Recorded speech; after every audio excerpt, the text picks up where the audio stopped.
I had to switch the microphone.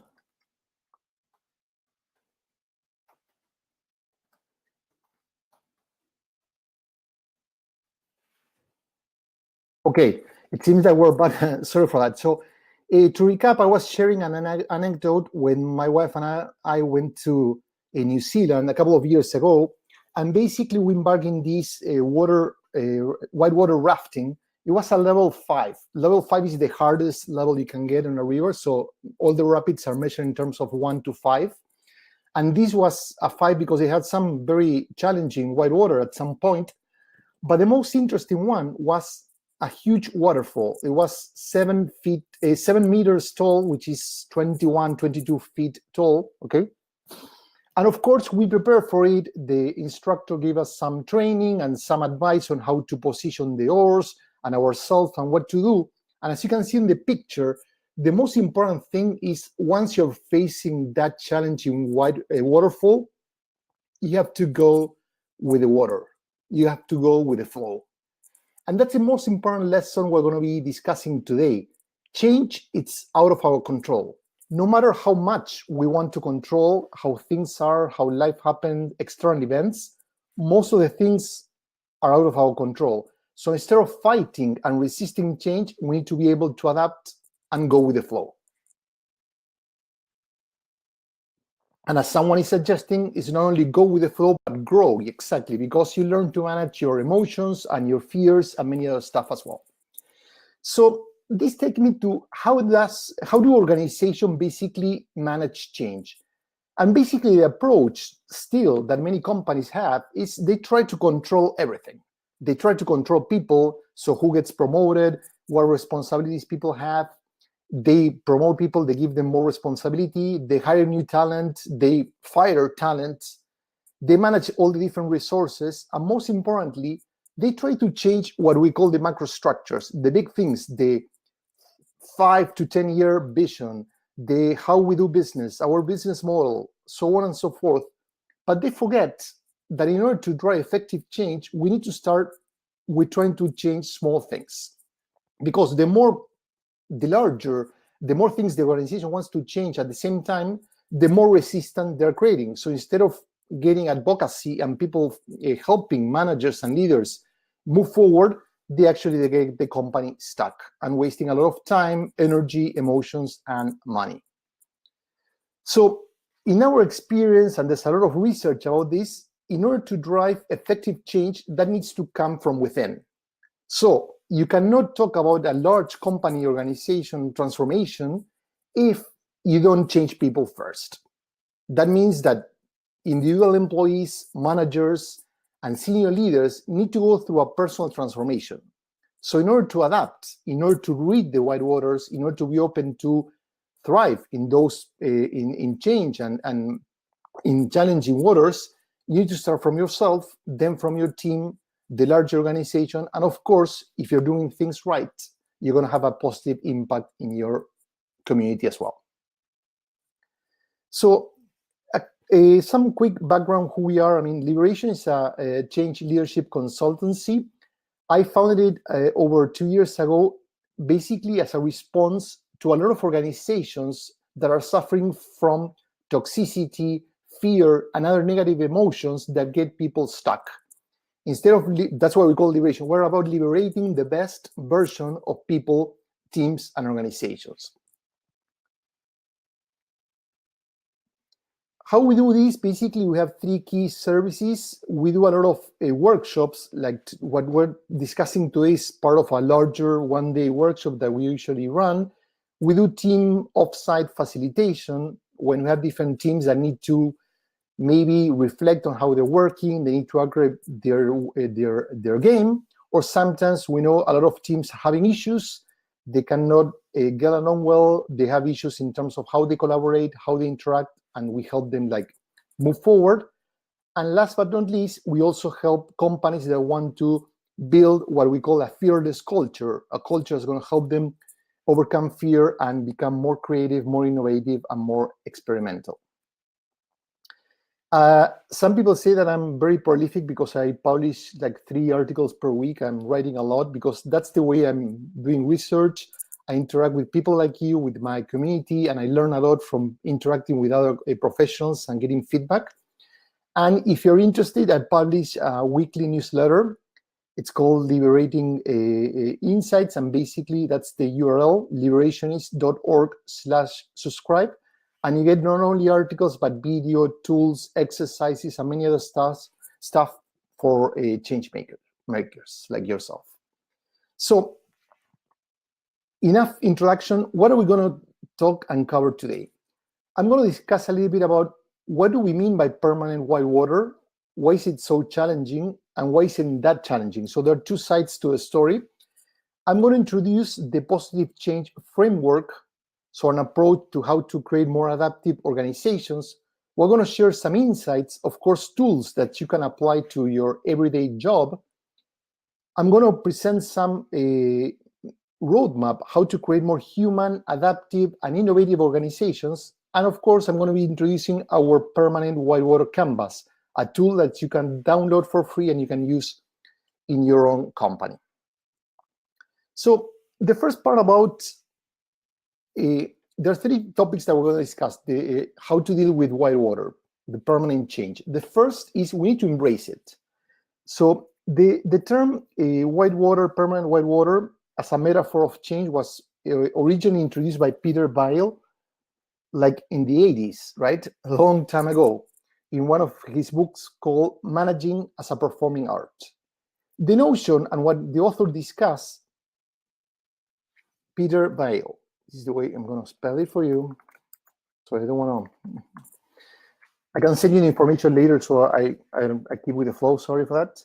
And basically what this is that most managers, when they go to business schools, when they take an MBA, they're trained that you can plan and anticipate everything. Basically, you're going to build your business plan, you're going to design your strategy, your action plan, you're going to build the right team, you're going to prioritize work, allocate resources, and then everything's going to be fine.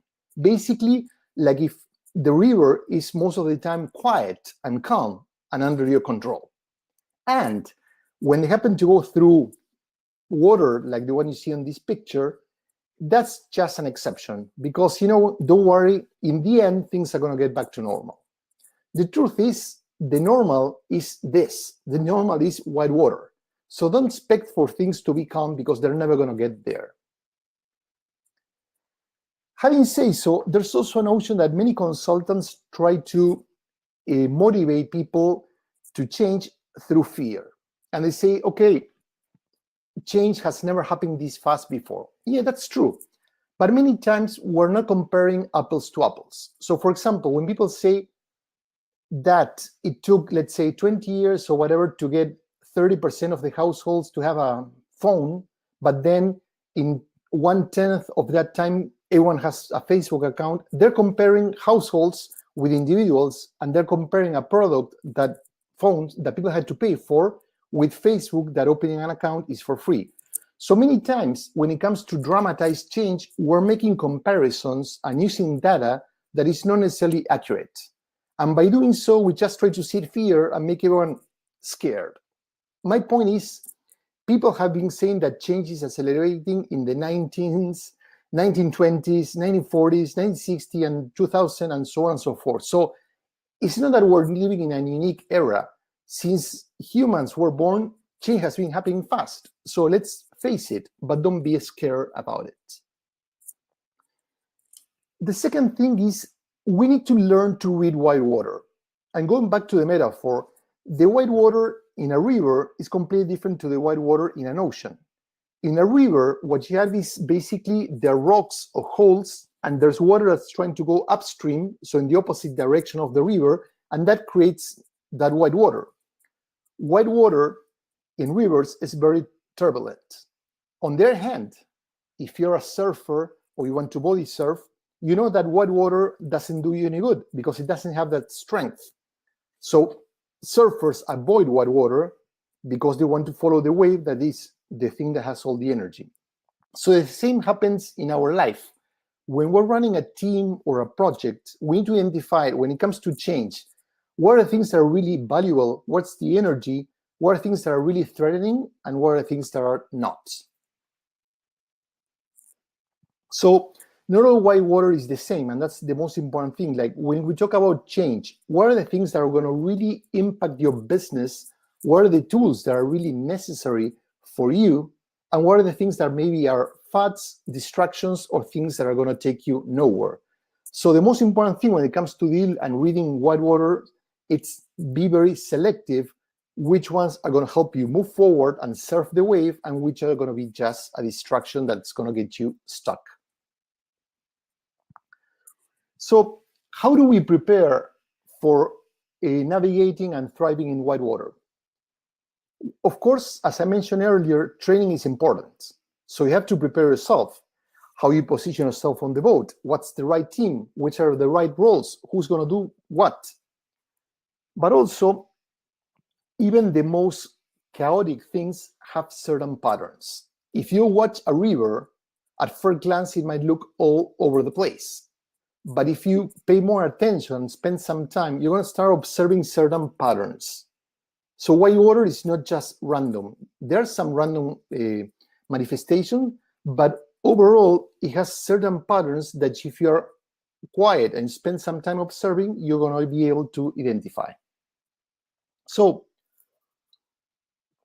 training is one part, but the most important part is playing.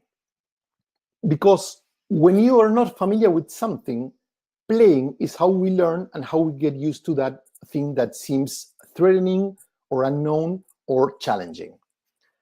So when it comes to innovation, you cannot expect your team to become innovative out of the blue. You need to give them small projects, small opportunities for them to start testing the waters and become more experimental.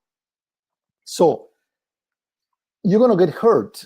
You're going to, as I mentioned, you're going to fall off the boat. You're going to get hurt by the wave or whatever. So playing is how we get used to failing small before we can fail into a larger kind of scale.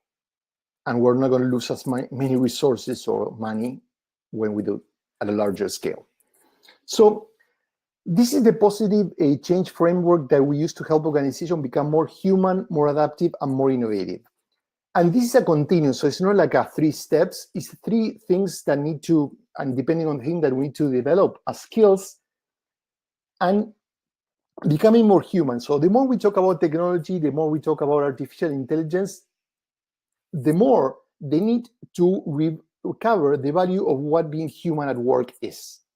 In most places, companies expect people to hide their emotions, to behave like a machine. Well, we're getting machines and artificial intelligence that's going to be able to do most of the tasks that many people are doing at work today.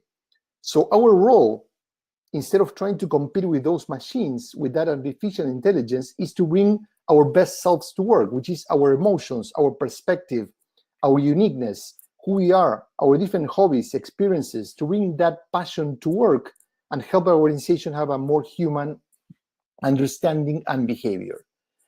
Adaptive is more straightforward, no? How we build teams that are more agile, collaborative. How can we distribute leadership and authority to make sure that we can accommodate to unexpected changes versus having to wait for the expert or our boss to tell us what we need to do, because we don't have time. We can hit ourselves against a rock if we don't operate faster. And last but not least is creativity is a byproduct of a culture.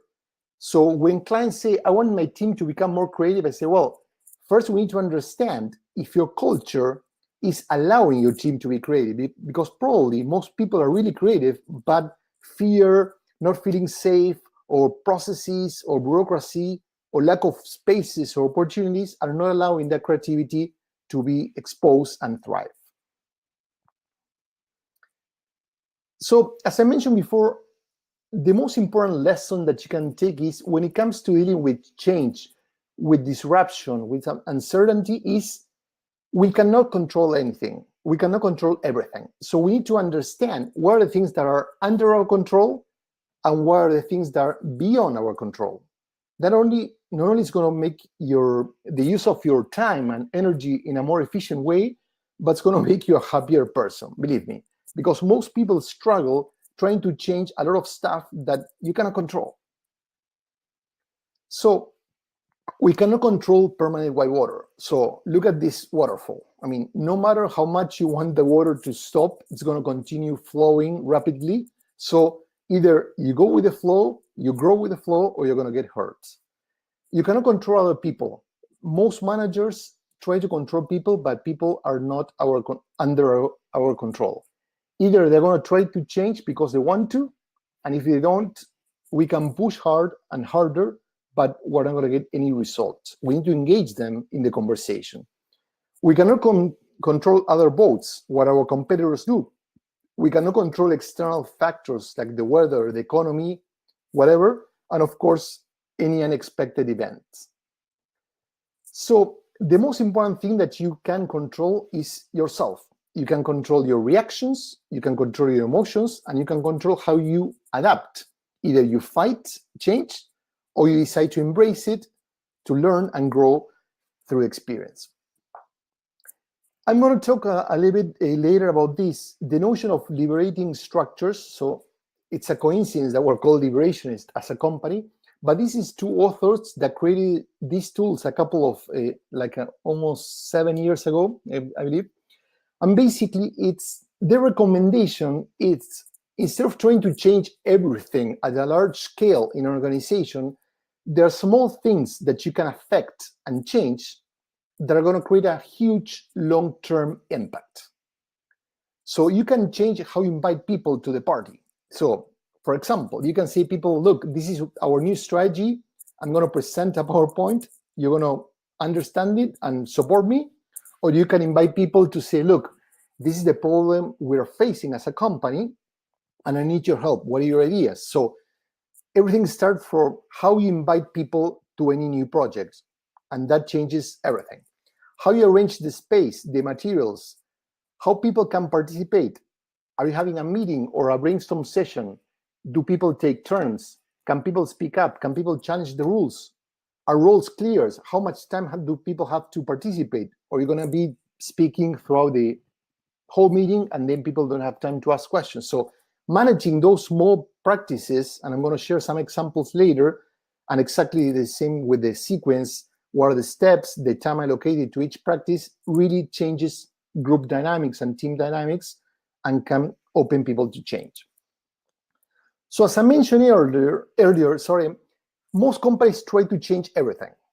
And when you try to change everything, think about your life. No? Let's say that you want to start exercising, meditating, sleeping more, becoming more social, watching less TV, all this stuff all together. When people try to change everything, what happened? They fail. They end changing nothing. So start small. That's what we call the minimum viable change, MVC. It's a small dose of behavioral change that drives quick adoption. So you need to start building habits. Instead of trying your team to change everything, give them some little stuff that they can get used to. And once they start adopting it, throw another thing and then add another thing and another and another. So you build that cadence of change with small little tweaks that doesn't feel that threatening and are easy to adopt until you get the cadence and traction. So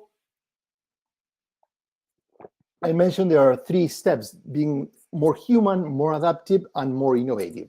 Let's start with the human, the change that happens from each of us, from within. So self-awareness, there's a lot of research and talk, and I write a lot, and actually I held a webinar and a lot of workshops on this topic. Self-awareness is key. If you don't know yourself, you cannot lead yourself, then you cannot lead others.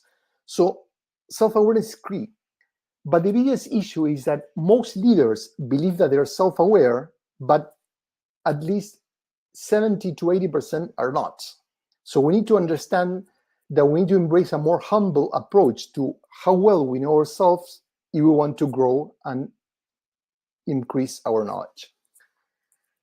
Self-awareness is not just, let's be more mindful, it's great. Self-awareness has a direct correlation with business performance.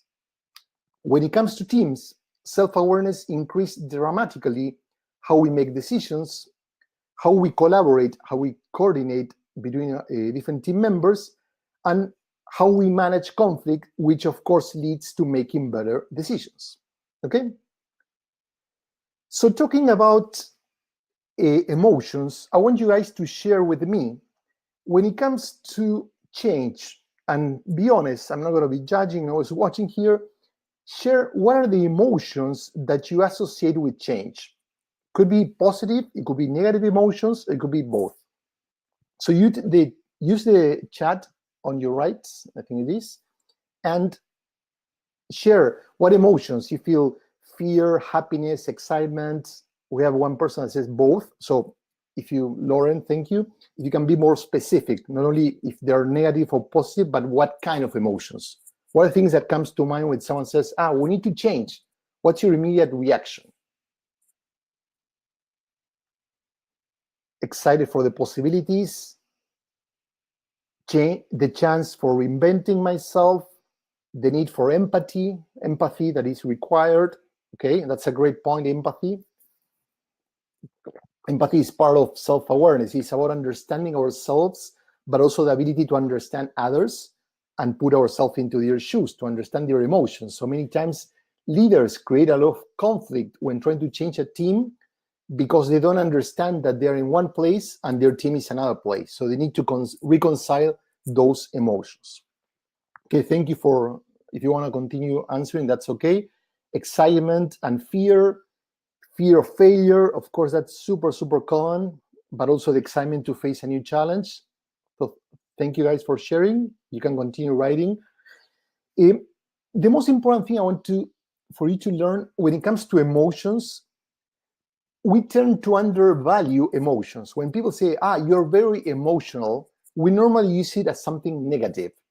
In companies, they believe that emotions are not good. People shouldn't show their emotions. This is absolutely wrong. I'm going to tell you why. And there's a lot of research, I didn't make this up. First of all, neuroscientists have demonstrated that emotions are data.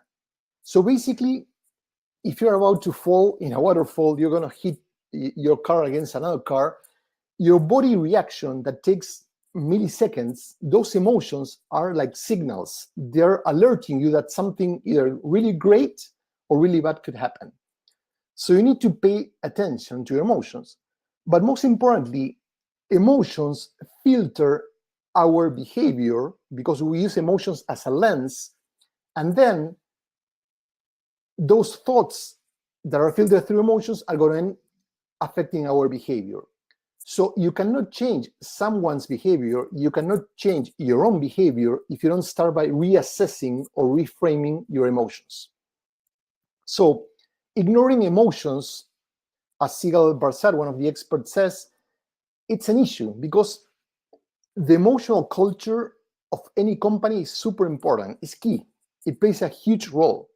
If you don't pay attention to it, it's still going to be playing under the surface, under the Whitewater.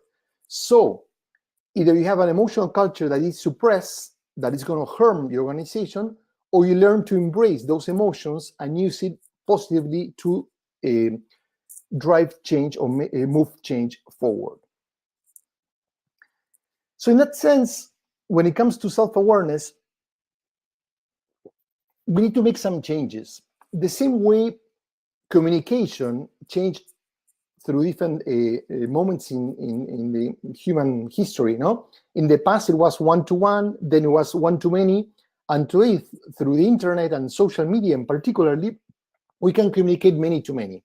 Well, when it comes to companies, when it comes to distributing information, making decisions, we move from one-to-one to one-to-many. So we have a manager communicating to different team members, but we don't have this stuff yet from many people communicating and interacting with different people. In order to adapt, this is really critical. If we don't let go of the structures and the processes and the hierarchies that are really one-to-many, we have one-to-many and then one-to-many, and it keeps moving on down the pyramid, you're not going to be able to really make things happen as fast as they need to. So I'm going to share a tool. I mentioned this liberating structure. This is one tool. It's called triad feedback. And you can use this for either a big challenge or a small challenge. So basically, you take 3 people. You can divide your team into smaller teams of 3. each time one person of that threesome is going to be the client, and the other two are going to be the consultant. So the three of them get together. One person, the client, is going to basically share a challenge. So it's going to have 1 minute and it's going to say, look, this is my challenge, and this is the kind of help that you need from you guys. What's going to happen next? The two other people are going to turn their back against that person, and they're going to start brainstorming solutions. The magic of this is the other person cannot interrupt, cannot ask questions, basically needs to pay attention to how the other two people are brainstorming about that person's particular problem. Let's say that your problem is, I'm not getting support, I have ideas, but no one supports my ideas, whatever. So there are two brainstorm. Then when the time is over, they get back to face the client, and then the client can share what are things that she or he learned and took as interesting thoughts that she can apply or he can apply to their work. Then they take turns, and one of the consultants becomes the client and shares his or her personal issue at work. So it's a very interesting practice that you can incorporate that is really, really effective. We see that with teams to start them to become more autonomous in solving different issues rather than waiting for the larger team or the company or the bosses to fix their challenges.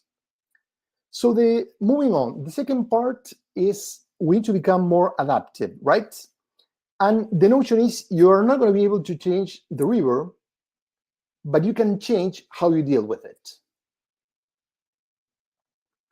So this takes us to collaboration. We know that collaboration is critical. All the clients says, Gustavo, my team is not collaborating. I want to become more collaborative. We know that in order to thrive in any organization in a world that's super quick and rapidly changing, collaboration is key. It's the right thing to do. But the reality is, even though our human nature is to be collaborative, because that's how we thrive, that's how we survive in any aspects of life, don't expect your people to collaborate on their own if you don't create the right collaboration culture. So many people say, I asked my team to collaborate more. Well, they're not going to do it because you tell them. So you need to understand your culture, your behavior, your process, and see what are the things that are getting in the way of collaboration. So many managers fall into what I call the collaboration trap.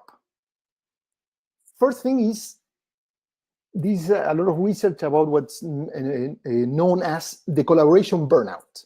So managers want people to collaborate on a new project, but if you don't remove an old project from people cannot continue taking over and over and over new assignments because they have a limit.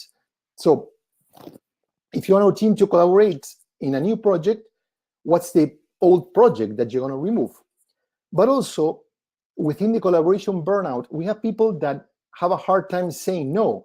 So they want to look like collaborative, and they say yes and yes and yes to everything until they burn out. So you need to adjust. If you're one of those, you need to adjust your behavior. There's also this notion of bosses idealizing collaboration, like saying, collaboration is getting along together, loving each other, kumbaya, That's not the point. You don't need your team to love each other or to like each other even. And that's the thing that we coach teams a lot, that collaboration doesn't come without friction. And actually the best collaboration comes with friction because friction creates energy and energy drives creativity. If people are getting too well and getting along very well, many times it's because they are falling into groupthink and they're not being honest, they're not challenging each other's ideas. So don't expect collaboration to be perfect. I mentioned that collaboration is a byproduct of a culture. So what are the behaviors? Many times managers are not collaborative themselves, so you cannot expect your team to work better with other people, right? Someone says, write an article. I already wrote a couple of articles on that. I can send the links if you afterwards. And lastly, there's another thing about technology. Technology is an enabler. So basically, it accelerates the good things and the bad things. If people don't like each other, if people don't get along among each other or they hate each other, technology is going to amplify that. So you say, let's put Slack. Yeah, so people are going to start throwing shit at each other versus working better. So if you don't fix the culture, don't expect technology to make it better, because it won't. So as I like to say, it takes two sides to build like a bridge. And this is an old fable, Zen fable, that basically exemplifies how most teams work. No, my interest on one side, my interest on the other side, and each donkey tried to eat whatever it's close to them. And they keep pulling, but then no one eats until they decide that, well, we need to work together. We can take care of eating this bush first, and then we're going to move and take care of the other bush or the other issue together. So this is an interesting fable for me to remind people that if we don't get along, no one gets to eat. No, okay. So this is time for an interesting exercise, another minimum viable change or practice that you can put in place with your team and also for yourself. So grab a piece of paper and write your name right at the center of it, because of course you are at the center. Everything revolves around you. So write your name, and now what you're going to start doing is start thinking about people that play a very important role in your workplace, either because they are your boss, because they support you, because they challenge you, because you depend on them, whatever. And start writing the names of all those people around that circle, around yourself, because people revolve around you, okay? And very important, don't overthink it, okay? Just, this is a long exercise, so I'm going to do a very brief version, but then I can send you a link with a more detailed methodology and how you can do. So once you have, let me know if you're ready. If you already wrote the name of all the people that play an important role. They can be people that you like, people that you hate, people that depend on you, okay? Once you've written all those names around yours, please let me know. Because the next step is we're going to start assessing those relationships. We want to understand which relationships are broken. Broken is the worst thing that you can have in a relation. Basically, you don't talk to each other, you don't get along with each other, you're always having a clash or friction, whatever. On the other extreme, unbreakable, are relationships that are so strong that no matter what happens between you, no matter what happens outside or with other people, that relationship can support any tension. And then in the middle, we have a strong relationship that is a good one, but it's not unbreakable. And also we have weak relationships that are not so good, but are not as damaged as a broken one. So please let me know if you're following me and where you are with this exercise. And now what you need to do, and this is private, so you're not going to share with everyone, don't feel afraid of it, it's personal exercise. And we do this a lot with teams, but no one shares with your boss, or it's just for them to keep. What you're going to start doing now is you're going to start connecting your name with all those names and use these signs below, this reference, to see which kind. Thank you, Davey, you have finished. Start connecting. Is it 3 lines because that relationship is unbreakable? Is it 1 line because it's strong? Is it a dotted line because it's weak? Or is it that B line, kind of B-shaped line, because it's actually broken? Start connecting, and once again, you don't need to judge. Be honest, because this is for you. The more candid and honest you are with this exercise, I'm gonna tell you, it's gonna change a lot of things in your work. It's gonna make your work relationships much, much better, okay? So let me know where you are with the exercise. Did you finish with your names? Are you starting to connect those names with the lines?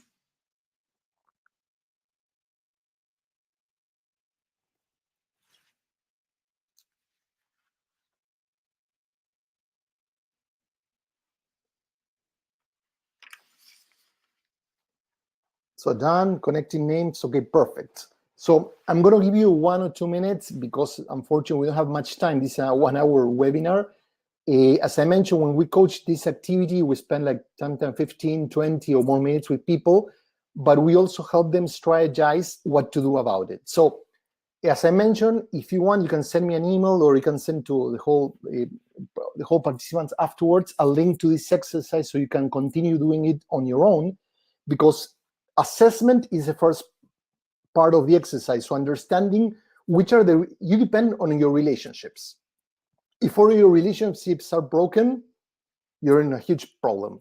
But also, you cannot expect all your relationships to be in a great place. You need to be mindful, and the purpose of this exercise is to understand that and to strategize which relationships you want to protect and which relationships you want to make stronger and how, okay? But for now, we're going to keep moving. You can continue working on that. And remember, I'm going to send you a follow-up material so you can continue working on this exercise. So the third part of our model has to do with innovation.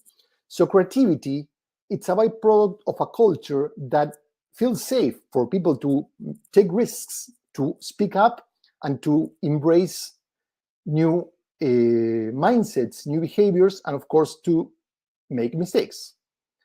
So when Ella Fitzgerald, one of the most renowned female jazz singers, many decades ago, she decided to sing a famous song called Mac the Knife. And basically, she was on a German stage back in the 1960s, I think.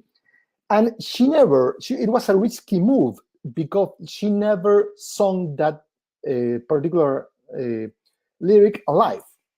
And what happened? The worst that you can imagine. She forgot the lyrics. She was singing, imagine, this well-known musician in front of a large crowd. So usually most people would get stressed out, frightened, and boom, silent. But Ella knows better. She was so adaptive, so cool, so creative that she started improvising, and she started playing with people and singing anything but the actual lyrics. What happened next was amazing because she earned 2 Grammys for that basically performance. People were so excited. And you know what? Everyone in the audience and everyone who gave her the Grammy Awards afterward believed that she had planned that in advance, that she rewrote the song, that she practiced, and what they were seeing was something planned. But it wasn't. It was a mistake. And someone that instead of fighting that mistake, she embraced it, and it became to be one of her best performances ever. So I always ask company, how are you operating? Most companies tend to operate like a symphony orchestra because they think that waters are predictable. So you're going to plan in advance, you're going to write the lyrics, the music, people are going to have all the music not playing by the book. They're going to have specialists, who's going to be the first violinist and the second one and the third one, who's going to be the drum, the guy with that huge instrument that's going to, boom, maybe play that cello or drum once in a 30 or 40-minute song, doesn't matter. But everything's so planned in advance and detail that it's about practicing to make things perfect. And of course, the distribution of authority is very rigid because you have a conductor who owns the control on how the orchestra plays, and everyone has very defined and clear roles. But if you play like a jazz band, which is key to deal with permanent whitewater, you need people with more hybrid talents. Yes, you need expertise, but you need people that can wear more than one hat. You need to define roles rather than title, to be generous and distribute power. For example, in a jazz band, the lead instrument changes across one song. So sometimes you have the drums getting everyone's attention and the rest of the instruments playing around, and then it's the piano player turn, and the piano start playing a song and driving the rhythm, and the rest of the instrument, the bass and the drums are playing along that guy. So in jazz bands, authority is distributed. So who's taking the lead changes across the song.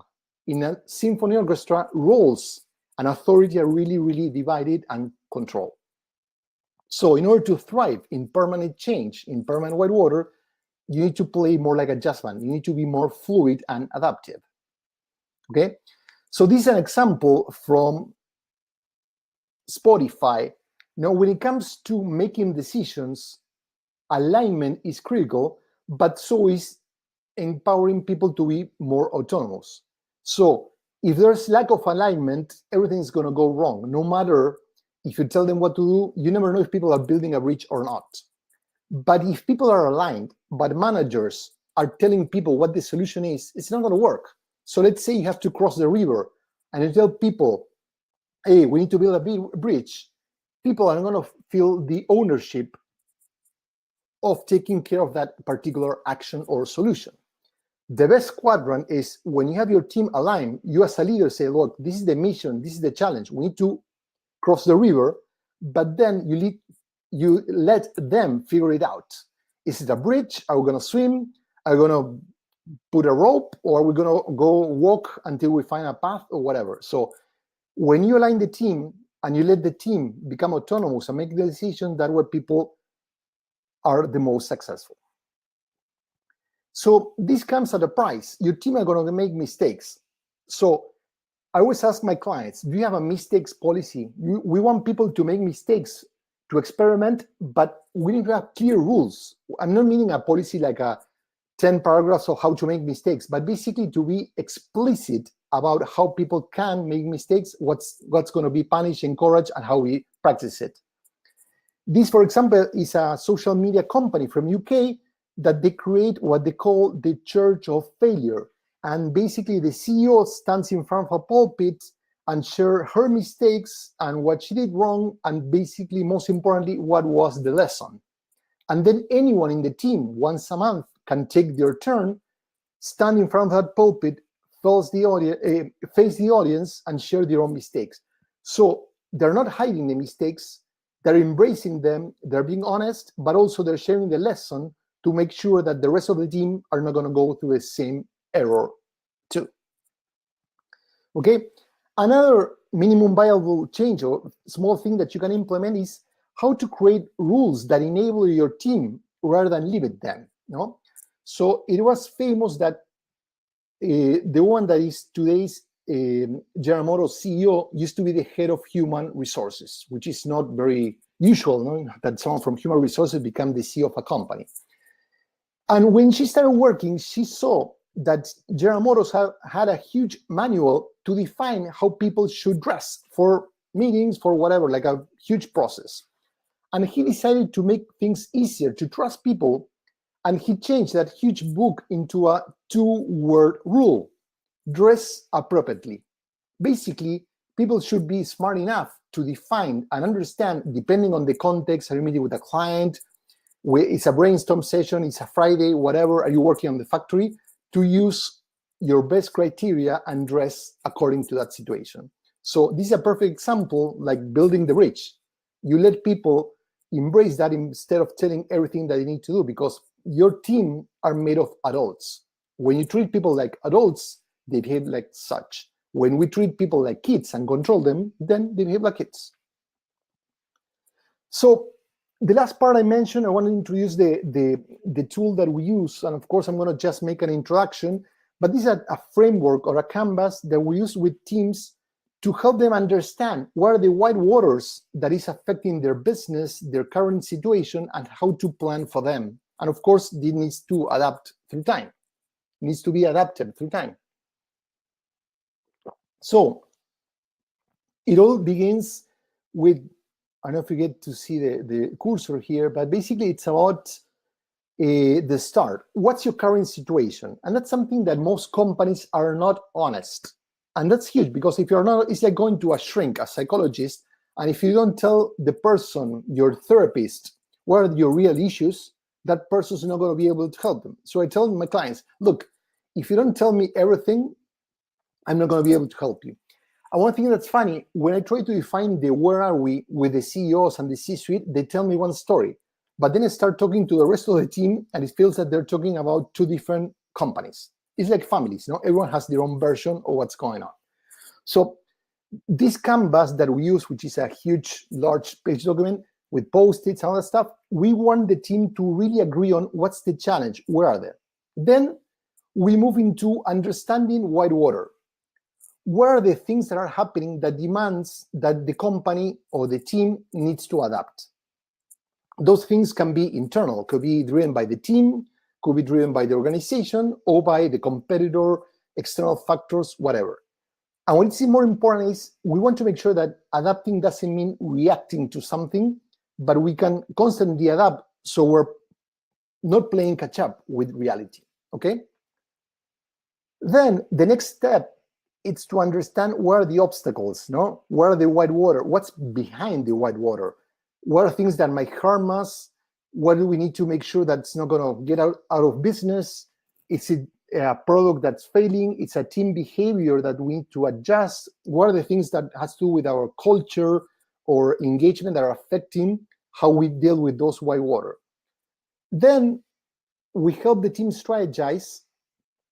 And I like this, which is usually when we talk about change and setting goals, teams think about, okay, what I'm going to do in a year, in a year from now, in 2 years from now. But we forget that we can start making changes right away. No, you don't need to wait for Monday to start a new diet. You can start right away. So if you want to improve your behavior, don't wait. No. So what can you start today? What can you start? What bold steps is the team going to start making next week and next month and next quarter and next year?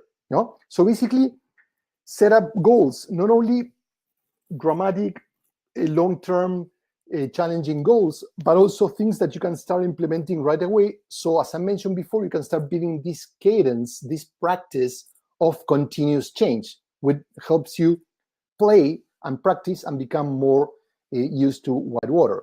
And then the last part of this canvas is to focus on what's possible today. So we define a long-term vision, an ambition as a team, but then we start with small changes. And of course, depending on how this, because you need to revisit this canvas from time to time, you then need to make adjustments. So this is the download link. I'm not saying afterwards. So trying to wrap this webinar, because I want to leave some room for you guys, we need to understand, as I mentioned, what's the human side? What can we control to thrive in white water? So we need to embrace our self-awareness to become more vulnerable, to embrace that we're not in control, to start adapting. Leading is a team sport. So when you're on the boat, everyone needs to play a role. And the person that's on the front that gets to see the waterfall before maybe the boss needs to be able to make decisions and inform the rest of the team. And the rest of the team needs to adapt their positions, how they put the oars and what they do, if they get inside the boat, if they fall, whatever, to go through that waterfall, as I mentioned earlier. No? Make sure to take time. People say, we need to change fast. Moving fast is important, but changing smart, it's more important than fast. So at some point, we need to take time. Take your team out of the office. Take a couple of hours to reflect. What are we doing right? What do we need to correct? Think about the context. What are the white waters? What's the pattern? So if you don't spend time analyzing the situation, you're going to be like many companies that are acting and changing stuff and running like crazy, and then they achieve nothing. So speed, it's important once you make a decision. But before you make a decision, you need to stop, you need to be quiet, you need to analyze all the information like we usually do. Start small, get wet before entering the river, learn to play with small challenges, with taking small risks, changing small things before you go big, right? And get ready to fall off the boat. You're going to get hurt. Things are not going to go well most of the time. Actually, they're going to be wrong. But remember the change of fail, right? Get back to, okay, we fail on this. This is the lesson. Boom, we adjust. No one gets hurt, and we move on. So learn to go with the flow, or as Vero said, grow with the flow as well. So I mentioned this is this webinar. I have a lot of articles and stuff that I can send you afterwards for you to continue diving deeper into it. No pun intended, diving into the waters. And it's also, we have, for those that are interested, we run this as a half and full day workshop that basically, I would say that 70% of the time is spent by people working on exercises and stuff that we mentioned and many others that we have. So the team work, and we help them not only build their own permanent whitewater canvas to understand where they are and how they have to behave, but we also coach them a lot of behaviors and practices and tools that can start implementing right away. but also we train the team to design their own minimum viable changes, because they're not just magical solutions. We have many solutions, like hundreds, that we use with different teams, but we also want teams to be ready to define and design their own best practices. So this is very important. So everyone needs to find how they play within these wide waters. Okay. So I appreciate your presence. We have a little bit over 5 minutes left for questions or comments. And of course, you can reach me if you want afterwards. That's my email, gustavo@liberationist.org. As I mentioned, remember, focus on what you can control. Change is permanent. We're all together. Let's create more human, adaptive, and innovation organizations. That's what we do, and we're passionate about it, and hopefully you are too. And we're here to help. We write a lot. We share a lot of free tools on our website as well. We have like 30 or more tools, and we keep updating with exercises and tools like the one you did with the building or assessing your relationships. So if you have any questions or comment, I'm here. You can use the chat box. And thank you again for joining me, and hope you learned something, at least one or two things. If you did that, it was time well spent.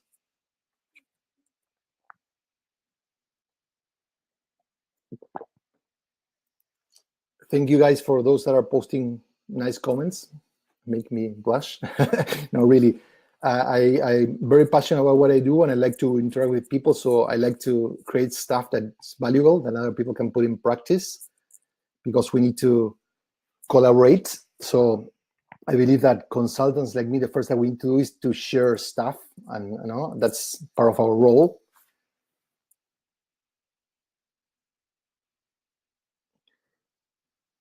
So we see, appreciate how you recognize the role of emotions in human behavior. That's super important. Thank you, Anna Marie. And Vero here is asking, what do you recommend to leverage Whitewaters to evolve the perception of what you've done so far and what you can also do in the future? I don't know if I really understand your question, but maybe one of the things I get, and correct me if I'm not getting your question right, is that there's one thing that we do when we talk about positive change is trying to understand what's working. So most people, consultants, a new leader, a company that acquires another one, basically they try to change anything, no? And there's a saying that before you pull down a fence, learn why someone built it, no? So many times we try to change things in organizations without really understanding what's really working and why someone else built it.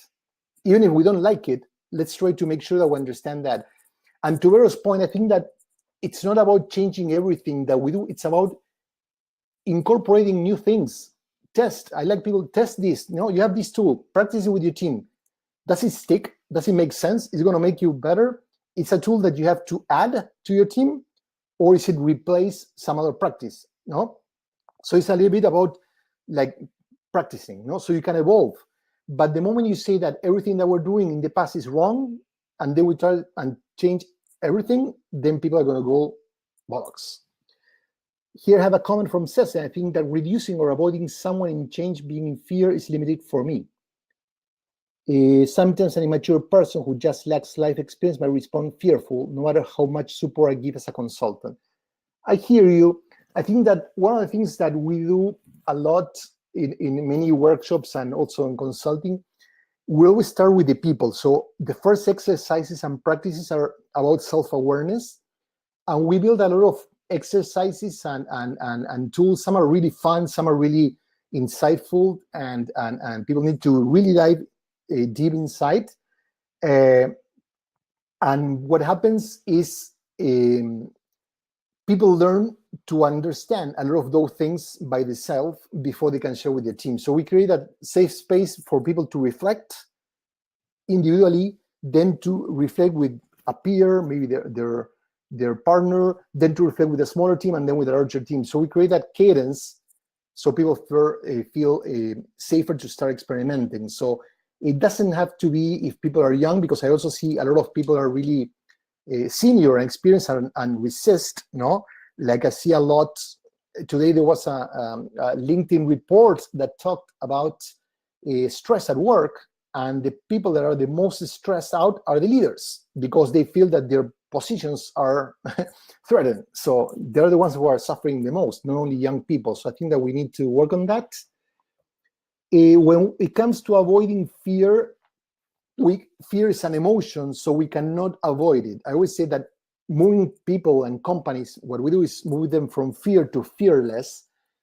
Being fearless doesn't mean that you're not afraid. Being fearless means that you can embrace your own fears, recognize that fear, and use it on your favor. We all have fear. We all have afraid of different stuff.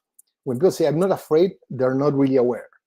So we help for that, okay? And talking about convincing senior leaders on the importance of training self-awareness, what I do is I always start with them. So you have to put the senior staff in a room and challenge them with exercises that are going to put them in a very uncomfortable situation. I like to take a lot of risks. And if the senior leaders are not willing to take it, they're not going to, well, then the team are not going to be able to change. So as a consultant, you need to be open to challenge your team. Many people say, but I'm going to lose my clients. Well, you know what? Focus on the clients that are meaningful and worthful, but also if we're all letting senior managers get off the hook, then we're not doing society and the broader community a favor, because you know what? If leaders don't change, their teams are going to become better either way.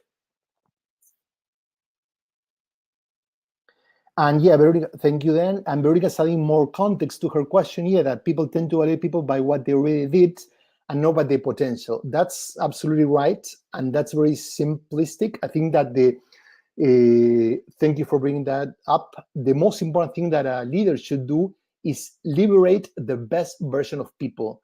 So managers are not about evaluating people. I think that evaluations in companies, and many companies are getting rid of performance reviews because they don't work. So basically, you have to create the right culture, you have to create the right coaching and relationship to help people become their best. It doesn't matter if people weren't given their best because people were afraid, they weren't nurtured, they didn't know. Sometimes people feel, I'm not creative. No, I always say, like, if you ask a kid to draw, they start drawing. When I ask adults, hey guys, let's draw something, people say, I don't know how to draw. Well, it's not about not knowing, it's about start doing. And by doing, you learn. If you don't do anything, you're never going to learn. So you have to fall off the boat. So yeah, that's a mindset switch among the company, among the leaders, that instead of evaluating the past, focus on today. No? So Spotify, when they review people, they don't do reviews, it's more of a conversation. They have the 70-20-10 rule. So they only spend 10% talking about the past, about what people did, about what happened. They talk most of the time 70 into the future, what's possible, what we want to achieve, how can you help us, what we expect from you, and then 20% for the manager and the person to define what are the behavior shifts and the tools for that person to get ready to jump. So the 70-20-10 is the past is gone. Adaptive is focus on what you can change, and you cannot change the past. So rehashing the past, taking over, focus on the present with your eyes on the future. Okay. I thank you for all the comments. I mean, we run beyond scale as usual. I'm here for a couple more minutes if you want, and if you're not, feel free to continue with your work. I'm going to be sending the system. This is automatic. You're going to be getting the presentation soon, and I like thank you for all your questions and engaging. It's really exciting, and you know where to find me. You have my email, my contacts, and I wish you have a great rest of the week and hopefully an amazing weekend, and start applying everything that you took from here. Okay? Thank you, guys. This is it.